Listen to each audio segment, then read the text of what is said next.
جس کے پاس بیٹا ہے اس کے پاس زندگی ہے۔ ہم دیکھتے ہیں خدا کے زندہ کلام مقدس میں سے یوحنا رسول کی انجیل، یوحنا کا پہلا یوحنا کا خط، اس کا 5 باب اس کی 20 ہے۔ اس میں یہ لکھا ہے، اور یہ بھی جانتے ہیں ہم لوگ، یہ بھی جانتے ہیں کہ خدا کا بیٹا آ گیا۔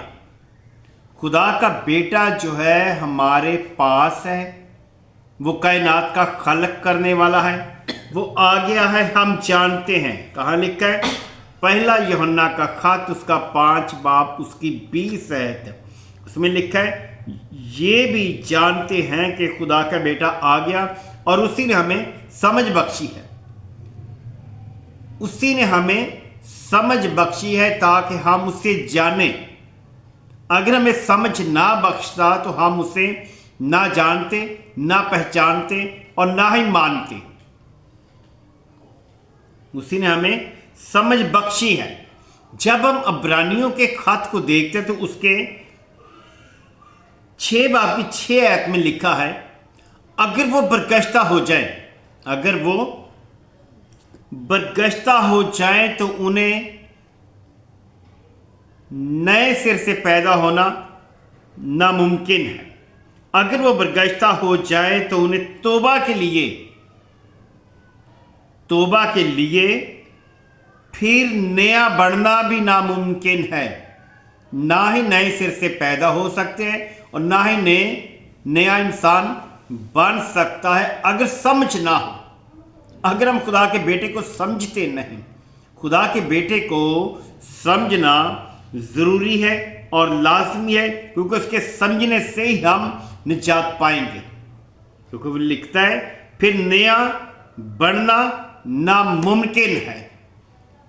اگر ہم ایک بار توبہ کرتے ہیں، خدا کو مانتے ہیں، خدا کے نام کا اقرار کرتے ہیں، پھر ہم گمراہی کی راہ پر جاتے ہیں، پھر دوبارہ نئے سر سے ہمیں نہ ہی پیدا ہونے کا انتظام ہے، نہ ہی نئے سر سے خدا کو ماننے کا انتظام ہے۔ توبہ جو ہے صرف ایک ہی بار ہوتی ہے، بار بار توبہ کا انتظام نہیں ہے، بار بار ہر روز خدا بدلنے کا انتظام نہیں ہے۔ خدا یسوع مسیح جو ہے وہ ذرے ذرے میں نظر آ رہا ہے۔ ہم انسان تو ہیں جو کہ ہم میں وہ نظر آتا ہے اپنے کاموں سے، جو ہم مل کر اس کے کام کرتے ہیں، یعنی کہ حمد کرتے ہیں، پرستش کرتے ہیں، دعا کرتے ہیں، ساز اور واز کے ساتھ اس کی حمد کرتے ہیں، اپنی انگلیوں سے اس کی پرستش کرتے ہیں، کیونکہ نئے سرے سے نیا بننا پھر دوبارہ ناممکن ہے۔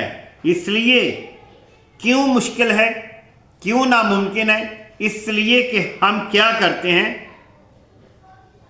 اس لیے کہ خدا کے بیٹے کو اپنی طرف سے ہم، یہ میں نہیں کہتا، یہ بائبل مقدس ہمیں بتا رہی ہے، خدا کے بیٹے کو ہم اپنی طرف سے دوبارہ مصلوب کر کے کیا کرتے ہیں؟ میں نہیں کہتا، یہ بائبل مقدس ہمیں بتا رہی ہے۔ عبرانیوں کے خط میں وہ ہمیں بتا رہے ہیں، 6 باب کی 6 آیت میں وہ بتا رہے ہیں کہ خدا کے بیٹے کو ہم اپنی طرف سے دوبارہ مصلوب کر کے کیا کرتے ہیں؟ علانیہ ذلیل کرتے ہیں۔ ہر روز توبہ کرنی، ہر روز گناہ کرنا، ہر روز خدا کو چھوڑنا، ہر روز اس پر ایمان رکھنا۔ چرچ میں ہم کچھ اور ہے، چرچ سے باہر کچھ اور ہے، گھر میں کچھ اور ہے، باہر کونوں اور چوکوں میں کچھ ہم اور ہے۔ لیکن جب ہم توبہ کرتے ہیں تو خدا کے حضور، خدا کے بیٹے کے حضور مکمل طور پر ہمیں ٹھہرنے کی ضرورت ہے۔ جیسے پولس رسول ہمیں بتاتے ہیں کہ اے بھائیو، ہر وقت دعا میں تیار رہیں۔ کسی بھی وقت آپ کو دعا کرنے کی ضرورت اور موقع مل سکتا ہے،